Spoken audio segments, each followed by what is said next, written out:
Hi, today we're going to, you can read the title, talk about molarity. So that's a nice new word. To get things started, I want you to have a certain picture in your mind. I think what we have here, I'm pretty sure I found it online. These are two pictures of tea, and they're labeled with dilute, the words dilute and concentrated. And I also found an image from a similar worksheet that we've looked at before that talks about different pitchers of lemonade and how how much solute has been added. You can see that what we have here are different amounts of solute once you zoom in. Both are in 2 liters of solution, and you can also see that the two lemonades that are made are of a different shade. This opens the door to a very varied questions. What is dilute? What is concentrated? How do amounts fold in to solutions?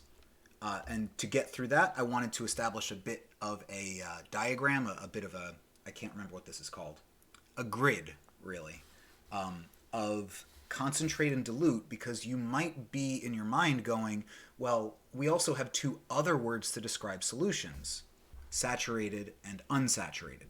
And they're not the same thing. They're actual examples of any combination of these 2, like sets of 2 of these words that you might imagine. So it is possible to make an unsaturated, dilute, unsaturated. We can get all of these combinations. You can't have an unsaturated and saturated solution, obviously, but from the pictures that we had before of the tea, in both cases I don't have any visible solute present.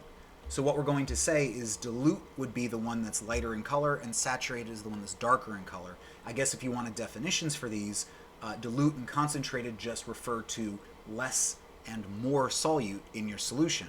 These are not super clear words, but I'll talk about that in a second on the next slide. In terms of saturated, we know what saturated looks like. You should see undissolved solute at the bottom of the container. So concentrated and saturated would make sense to say something like sugar in tea, where you just keep dumping it in and it takes a lot.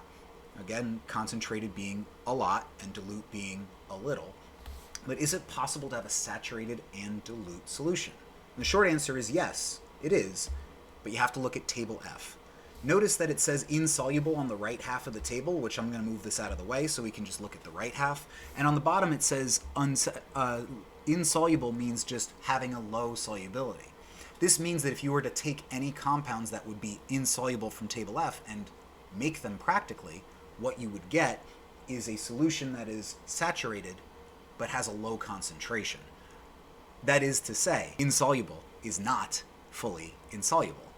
A good example of this would be, say, chalk. This is an image I found of someone who dumped chalk into water. You can see that the water is slightly cloudy, but it's not very cloudy at all, and there's not a lot going on there. It looks almost like water, but there's also a lot of solute at the bottom of your container.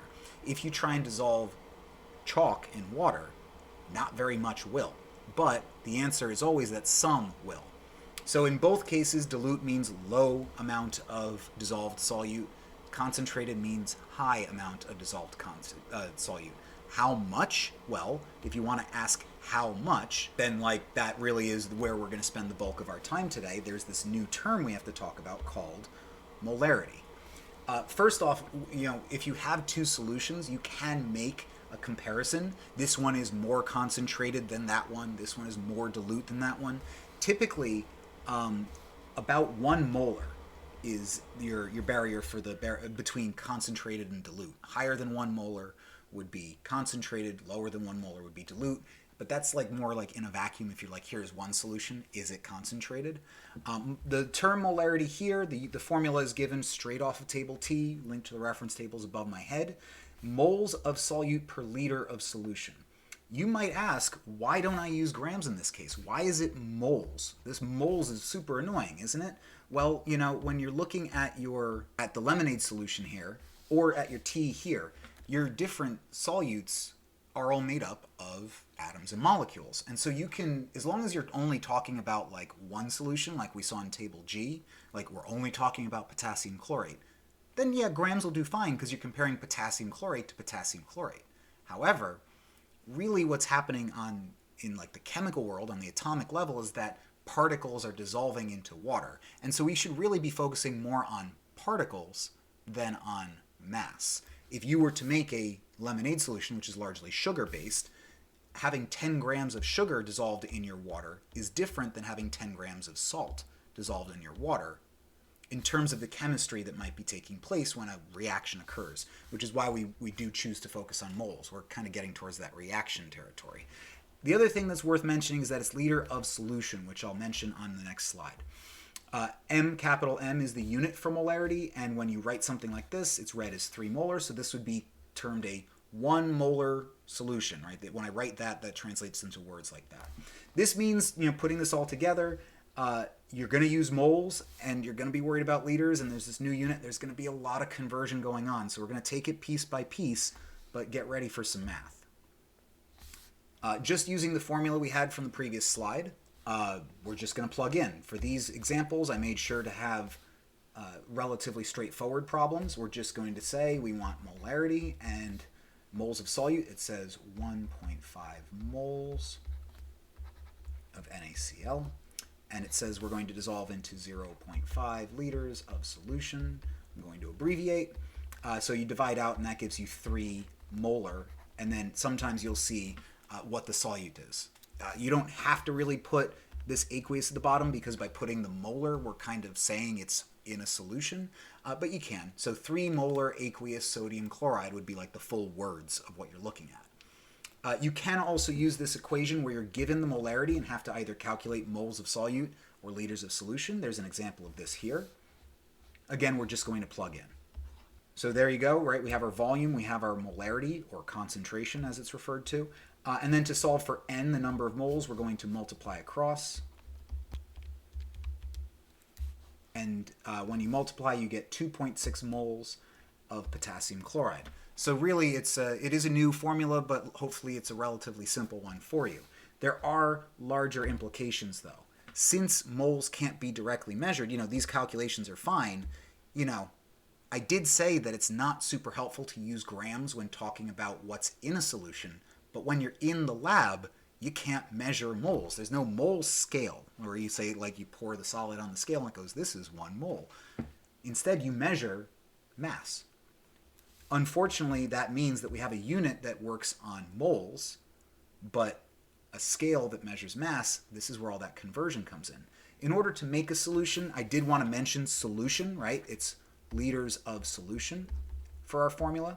If you were to make a solution in the lab, the idea is that first you measure out your grams, which maybe if you're targeting making a 0.2 molar solution or a 1 molar or a 1.3 molar, whatever, you calculate how many grams you're going to need and you weigh that. Then you put it into your flask. And there is a line, these are specific pieces of glassware called volumetric flasks. They measure exactly that volume and they don't have any other lines, so you really got to hit that line when you're done. First, you put your solid in the volumetric glassware, the volumetric flask, and then you add a little bit of water. The idea is to put enough water to get it fully dissolved. The reason we say this is that if you measured out 10 milliliters of sugar and 10 milliliters of water, and you mix them together, you don't get 20 milliliters of stuff. Interestingly enough, the way the particles get together and interact with each other, I think this is every time, the volume of the mixture is less than the sum of the volumes of the individual pieces. Almost every time. So what we said as a chemical community is like, we're not going to base it off of the amount of solvent. We're going to say, how much solution do you end up with? Let's not worry about, because I'm sure different solutes will do this to different degrees.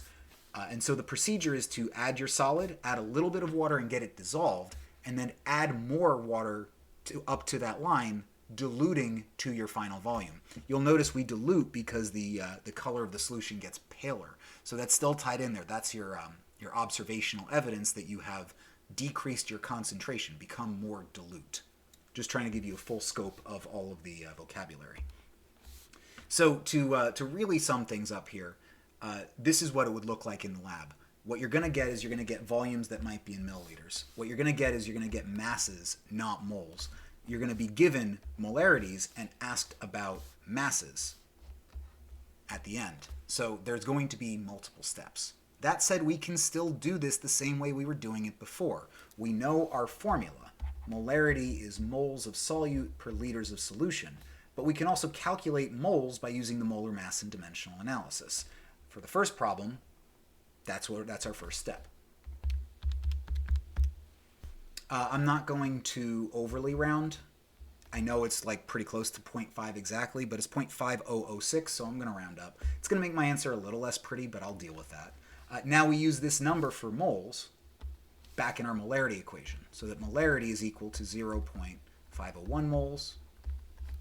When given milliliters, molarity is based off of liters of solution, so you do have to calculate and convert. And what you get is pretty close to 1, but it's not going to be exactly 1. It comes out to be 1.00 molar, though, because when I divide, it rounds down. So that worked out pretty much the same as I would have been if I chopped off the number of moles there.